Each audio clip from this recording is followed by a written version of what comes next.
Okay, your 9-year-old son, just diagnosed with autism in February. School has not changed his IEP over to autism from other health impairment. His IEPs for social skills, math calculations, written expression. Last couple weeks, he's having some quick to anger, frustration moments and doing things he should know not to do. You had issues Monday and Tuesday, got a phone call from the school about an incident, and now he has a referral and they want to give him in-school suspension. You want to call an IEP meeting to see what you can do to help him with being able to cope and help him realize when he needs to step away due to getting upset. Any suggestions? This is our first year with an IEP. Please help this lost mama. Absolutely. Let's get started on that. Okay. Number one, as far as the diagnosis, yes, you have a diagnosis of autism, but he already has an IEP. So as far as what category he is being served under, it really doesn't really matter, except, I mean, there are some disability categories that if the child has autism just isn't appropriate. For example, speech language impairment.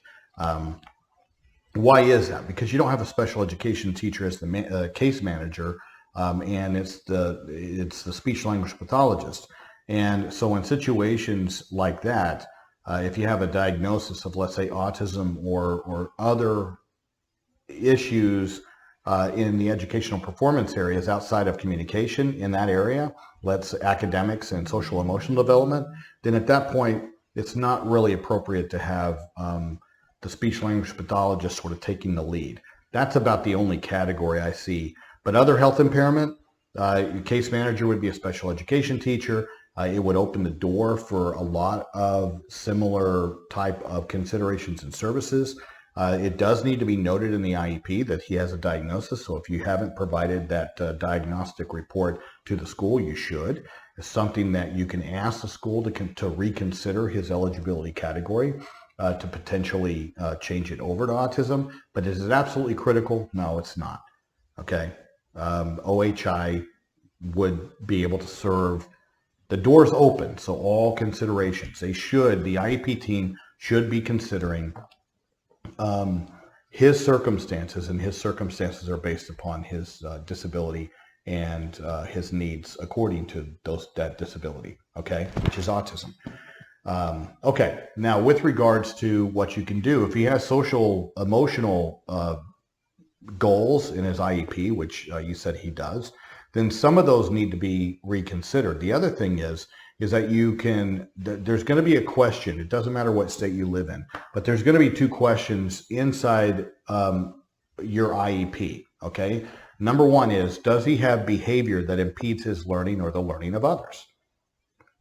Well, yes. He does. And look, a lot of people sort of also sort of misapply that. Behavior could be anything, guys. Human behavior is an interesting thing. We do it all the time.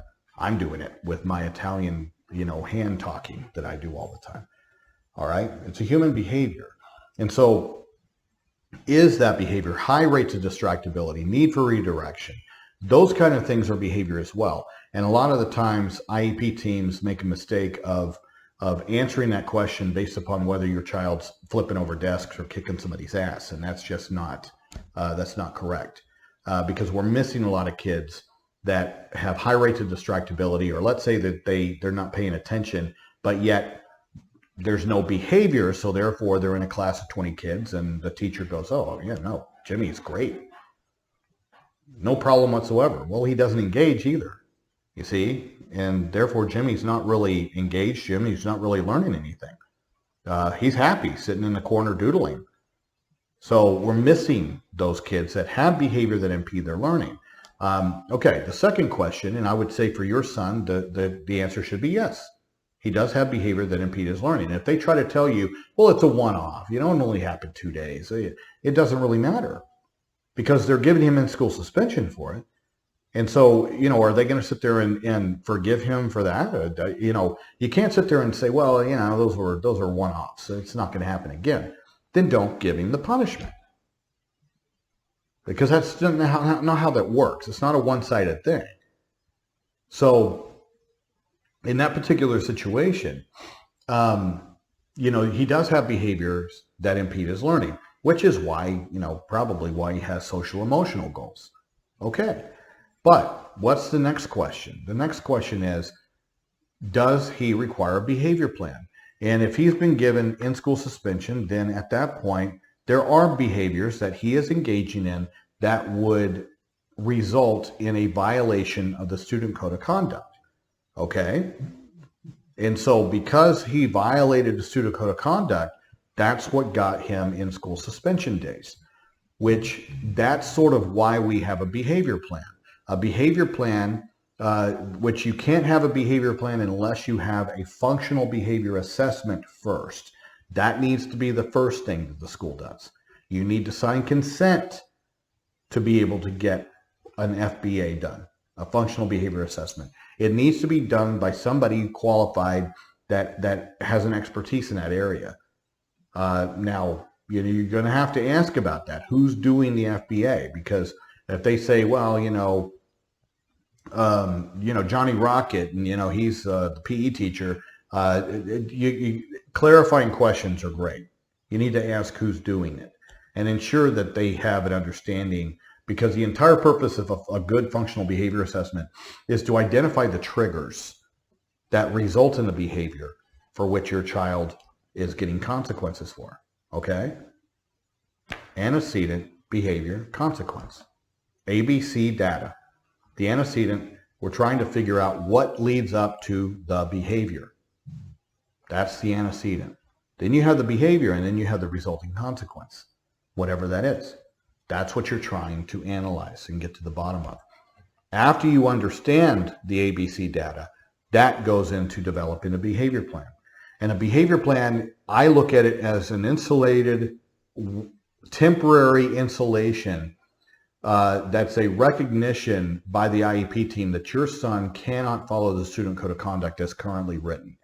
And it is supposed to be sort of a statement that, hey, he is going to engage in these behaviors, but this is our plan to manage that. This is our plan to teach him replacement skills, okay? Coping skills, just like you pointed out. That is the purpose of this. It is not to excuse the behavior. It's not to sit there and say, well, we're going to accommodate this behavior. And that's sort of the mistake that many schools make, is that we're just accommodating this behavior and saying, well, we're just going to have to live with it. You don't have to live with it. Give the child the skills that the child requires in order to self-manage, self-cope, self-direct. And that includes allowing or writing into your son's IEP, which it's another recommendation that you had pointed out, to be able to sort of self-monitor and remove himself to a place so he can calm down, then absolutely it's very common to write that into an IEP. So it's very common for you to raise that as an accommodation and something that could be used. And I think that is a great goal, because if he understands that, hey, my emotions are mounting and I'm getting frustrated, and he recognizes that and he's able to self-remove to sort of compose himself, great. Goal. A lot of us need to do that. Some of us do that as adults. But what a great thing to teach him at that age. So the entire thing with behavior is that you need to make sure that you're teaching replacement skills, which result in reducing of unwanted behaviors that he could get ISS for, or out of school suspension. Okay? You got to teach your replacement skills. Because if you don't have replacement skills in there and you're just accommodating behavior, then we're not fulfilling the duty of the IDEA. We're not serving our children. Not just your son, but other kids too. So yeah, go to your IEP meeting, and these are the suggestions and recommendations. Good luck.